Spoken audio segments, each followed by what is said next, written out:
Iran-Contra was really the merging of two different programs. The first one was support for the Contras, who were, let's face it, a force of terrorists in Nicaragua trying to overthrow the Sandinista government. They were being secretly supported by the CIA, and at the bottom of the whole thing was drugs. Iran-Contra was openly exposed by massive network coverage. How was it that in 3 years, a network Washington set up to run arms to the Contras wound up running cocaine into this country for the most vicious drug cartel in the world? At the same time, we were supposed to be fighting a war against drugs. But by the same token, I also smuggle my share of weapons in exchange for those illegal substances, with the full knowledge and assistance of both the DEA and CIA. Betzner says that in 1983 he flew weapons from Florida to El Salvador and drugs from Colombia to the Bahamas on the way back. In 1984, he says, he flew twice from Florida to Costa Rica and back. We could bring back our own cargo, and they would arrange it, or we could bring back their cargo without ever having to worry about interception, arrest, anything like this, that everything was taken care of. What kind of cargo were you talking about? Drugs. Tolliver says he had 2 meetings with this man, CIA veteran Rafael Quintero. Then in March of 1986, he says he flew 14 tons of weapons down to Honduras, to this Contra resupply base set up by the CIA. We take off from Tegucigalpa, Honduras, and we leave. To? South Florida. Where in South Florida? We landed at Homestead. Homestead? Air Force Base. This is the plane Tolliver says he used. The plane traces to a company that had a State Department contract to fly humanitarian supplies to the Contras. In addition to that, 3 dozen sources confirm the basic scheme. We can now report that long before that operation began, there was another operation to provide guns for the Contras, which was also against the law. In this operation, Americans and Israelis provided arms to the Contras, and then the same network smuggled drugs into the United States. The operation was launched in spring of 1983 at Washington's request, with at least $20 million of Israeli government money later reimbursed, we're told, from U.S. Covert Operations Fund. For about 5 years, people were flying arms into Iran, and most of them came from Israel. The Israelis purchased the weapons from Poland and Czechoslovakia and began shipping them secretly from Yugoslavia to Bolivia and then to Panama. The Israeli liaison man there, this man, Michael Harari, until recently a close aide to Panama's strongman, General Manuel Noriega. You'd bring the ship into Colombia, you would load drugs aboard it, and you would bring those drugs back to Panama with you. But bringing that stuff into the United States, that was something else. I've never been so thoroughly disgusted with myself in my life. This network would also be involved in the October surprise.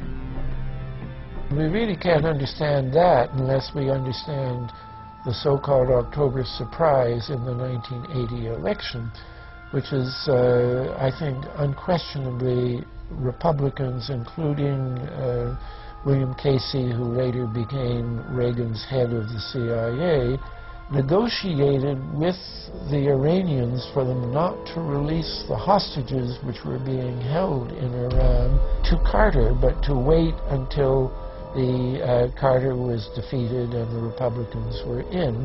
That is what actually happened, that the hostages were only released on the day that Carter left office and Reagan came in.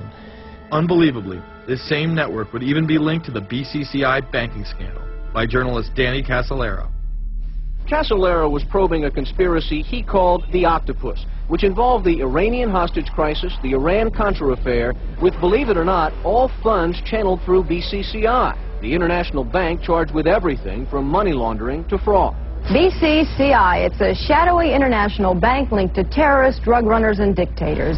Little was known about BCCI until 6 of its top officers were arrested in Tampa in October of 1988 on charges of laundering drug money for Colombian cocaine bosses. The BCCI men were convicted, and the bank itself pleaded guilty. But for some reason, the bank was allowed to continue to operate all over the world.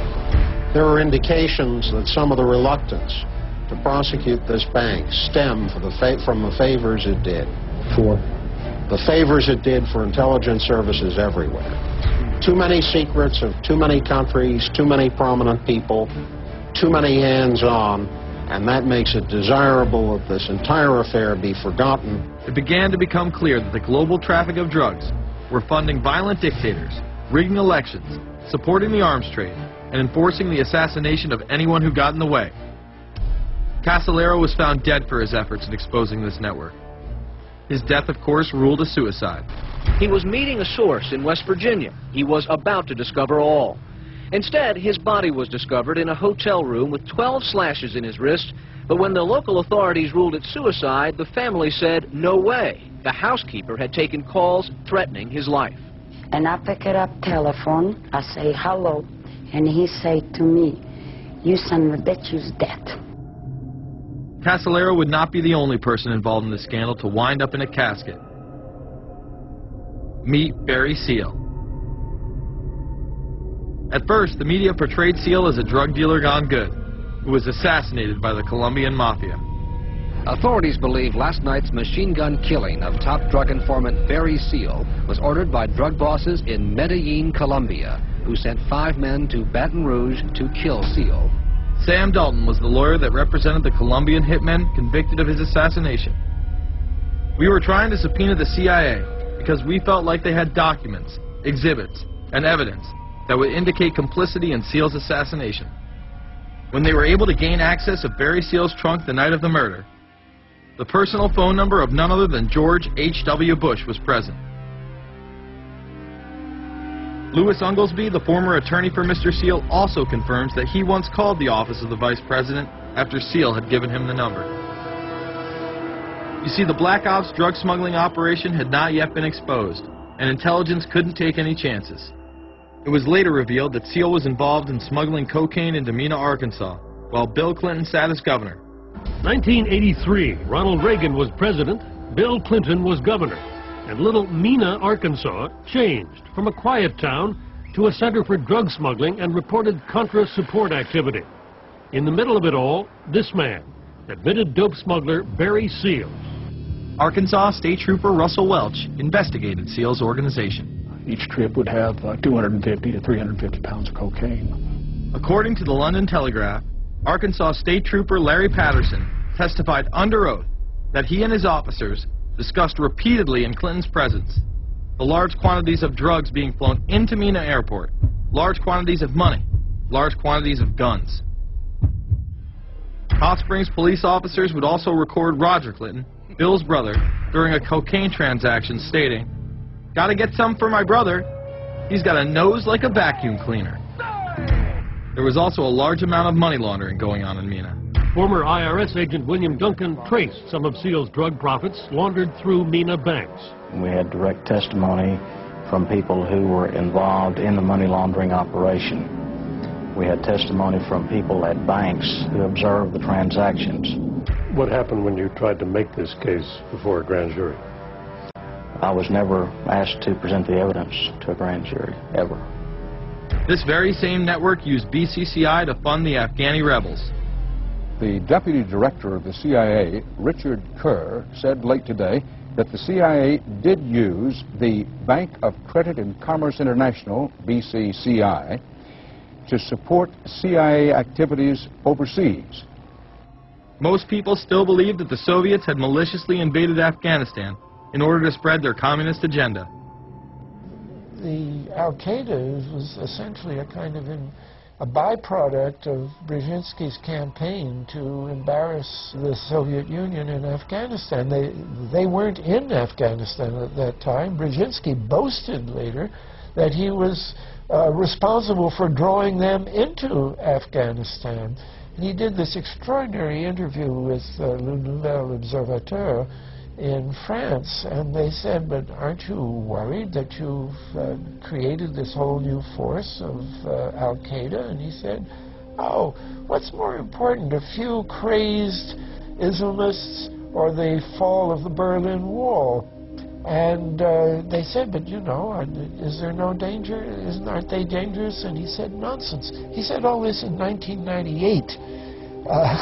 So I knew Brzezinski at McGill University. We were students together and took very small classes together.